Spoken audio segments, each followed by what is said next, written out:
Ada seorang pramugari, saat saya awal ke Bekasi, kemudian dia mencoba untuk berhijrah.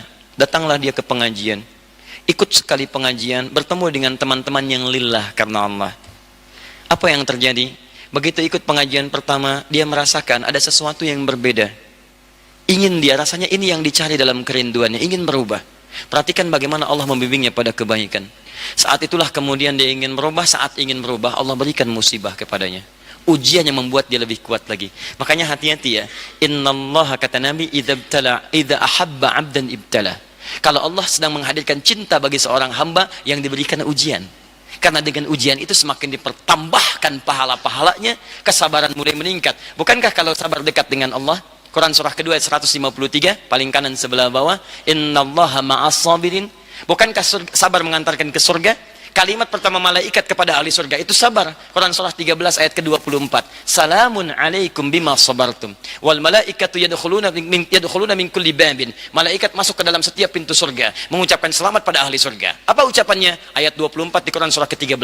Salamun alaikum bima sabartum. Selamat, kamu telah sabar menjalani kehidupan di muka bumi ini. Sabar tidak akan bersanding kecuali dengan musibah. Makanya ayat musibah bersanding dengan sabar. Quran surah kedua ayat 156. Dari 155-nya paling kiri sebelah atas, lihat, wala nabluwannakum bisyai minal khauf wal ju' wa naqsim minal amwal wal anfus wath thamarat wa basyiris sabirin. Siapa orang sabar ini? Ayat 156-nya, alladzina idza asabathum musibah, sabar bersanding dengan musibah, qalu inna lillahi wa inna ilaihi rajiun. Terserah mau diuji apapun, toh kalaupun diambil, saya milik Allah juga. Hilang sendal, alhamdulillah, sendal titipan Allah, bukan punya saya. Kalau jiwa apapun diambil, itu milik Allah juga. Gak akan marah. Yang ada malah syukur.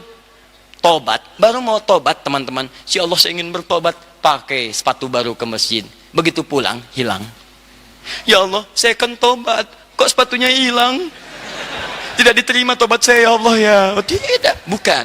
Lihat cara berfikirnya. Teman-teman, semua titipan, beruntunglah Anda. Masya Allah, sepatu baru itu titipan yang akan bersaksi di hadapan Allah Subhanahu wa Ta'ala. Ternyata titipan Allah antum pakai untuk sholat, dan Allah tutup maksiat dari sepatu itu. Berbahagialah antum, karena pertama kali digunakan untuk sholat itu, selesai tugas sepatu dititipi kepada antum, selesai tugasnya, dan bersaksi di hadapan Allah untuk menjadi saksi sholat antum di hadapan Allah Subhanahu wa Ta'ala. Nggak pernah dipakai maksiat, nggak pernah dipakai yang lain. Kalau pencuri, rizkinya memang yang haram, maka diambillah dia oleh pencuri untuk menambah segala dosanya. Kalau antum selesai cuma mengantarkan sholat, selesai. Disitulah tugasnya mengantarkan antum jadi pahala di situ. Diberbahagialah kalau ke masjid sendal hilang. Setelah dicari dulu, cari dulu, tanyakan. Jadi nggak banyak nuntut. Ini sendal hilang dicari marah-marah. Gimana sih DKM? Tidak bisa menjaga masjid dengan baik. Nggak bisa melihat, pasang CCTV. Masya Allah. Padahal yang hilang sendal jepit. Kenapa mesti begitu? Kan bicara baik-baik bisa diganti. Tapi ini tidak. Balik. Ketakwaan mulai muncul teman-teman sekalian. Ayo. Siapa mereka? Mencintai karena Allah Subhanahu wa Ta'ala. Ketika dicintai Allah, turun musibah. Perempuan tadi didiagnosis kena kanker, masuk rumah sakit. Saya datang pertemuan berikutnya, jemaah belakang mulai terseduh-seduh. Kenapa ibu menangis? Ustaz, kawan kita Ustaz, sekarang butuh doa. Dia sedang bertarung dengan kanker. Mohon Ustaz doakan. Insya Allah kita doakan setelah selesai kita belajar ya. Begitu pertengahan mau akhir belajar, nangis kencang lagi. Ibu kenapa? Ustaz, kawan kita yang mau didoakan meninggal Ustaz. Inna lillahi wa inna ilaihi raji'un.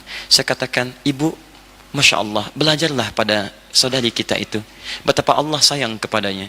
Ketika dia berhijrah mendekat kepada Allah, dia dibimbing untuk menuju jalan kematian terindahnya. Kita tidak bisa menolak kematian, Bu. Tapi begitu sayangnya Allah kepada dia, dibawa dia ke rumah sakit, diisolasi dari lingkungan yang membuat dia bermaksiat kepada Allah. Bahasa kita tidak sembuh, tapi hikmah Allah yang menjadikan dia disimpan supaya tidak diganggu oleh yang lainnya. Maka bukankah dengan sakit diampuni dosanya? Dia beristighfar, dia bertobat, tobat diterima dan ditutup menerima informasi dari yang buruk-buruk yang lainnya. Yang ada suami yang mengajak pada zikir, yang ada lantunan ayat Al-Quran, dia tidak mendengar gibah lagi, dia tidak melihat yang haram lagi. Ketika mata ditutup dari yang haram, telinga ditutup dari yang haram, kemudian mulut ditutup dari yang haram, dan tobat diterima, amalan sudah ada, surga baginya insya Allah. Yang tidak aman kita, Bu, sekarang yang membicarakan orang lain, yang kita tahu tidak tahu kapan kembali kepada Allah Subhanahu wa Ta'ala. Maka mari kita antarkan insya Allah ke alam kuburnya dalam keadaan yang terbaik. Malamnya kami datang untuk bertakziah teman-teman. Antum tahu apa yang terjadi? Dalam pekerjaan dunianya, yang datang cuma 1-2 orang, yang banyak karangan bunganya. Perhatikan, teman materi, yang datang materi. Di akhir hidupnya datang ke majlis ilmu, cuma sekali pertemuan, yang datang memenuhi ibu-ibu majlis ilmu. Plus dengan suami-suaminya. Datang. Anaknya, jadi lebih baik keseluruhannya. Anda bayangkan, sehari datang ke majlis ilmu, ternyata sehari itulah mengantarkan pada kematian yang sesungguhnya. Dan kasih sayang Allah menjadikan teman terbaik ya teman-teman pengajian. Makanya antum berpikir dulu kalau mencari teman yang ahli maksiat, bayangkan ketika itu meninggal.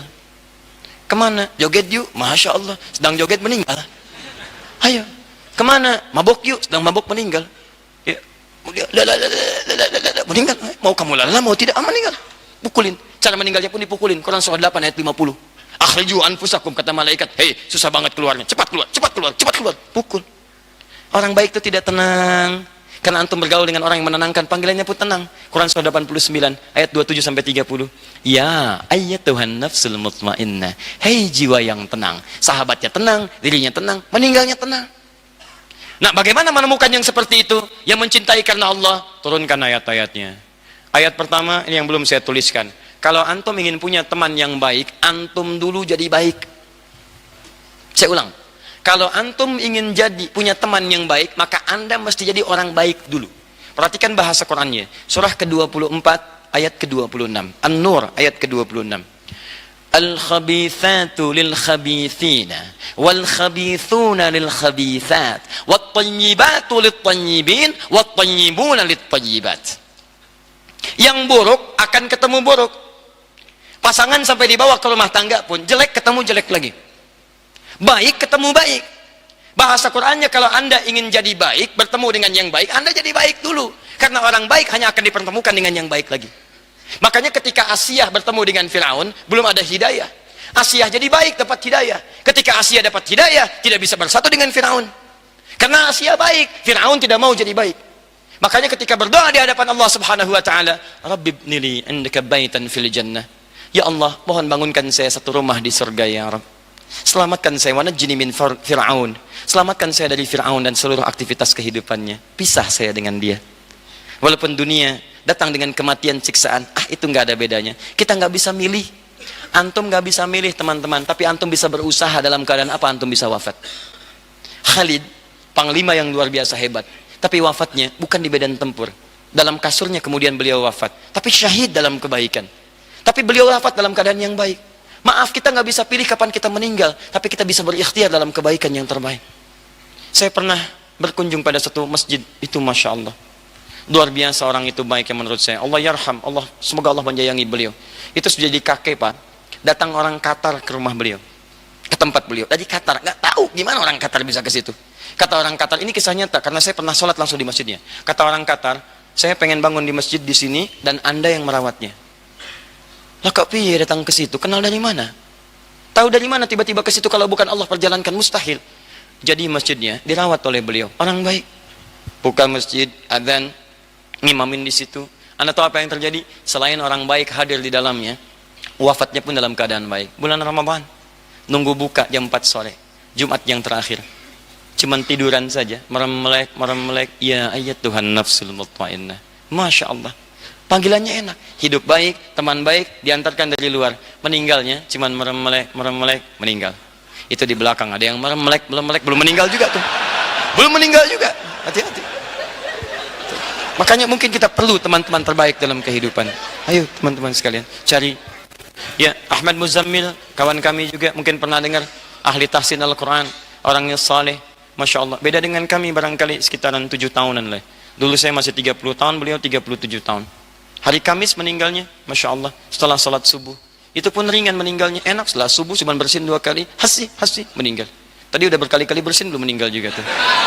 Ya, ayo kita cari teman yang baik-baik, tapi pahalanya udah banyak. Kamu, Ahmad Muzammil pulang, pahala kamu sudah banyak. Setiap kamu tahsin, muridnya banyak. Setiap mereka tahsin, kamu pahala dapat. Setiap baca 1 huruf, 10 kebaikan. Sudah, pulang. Bersin, meninggal. Merem-melek, meninggal.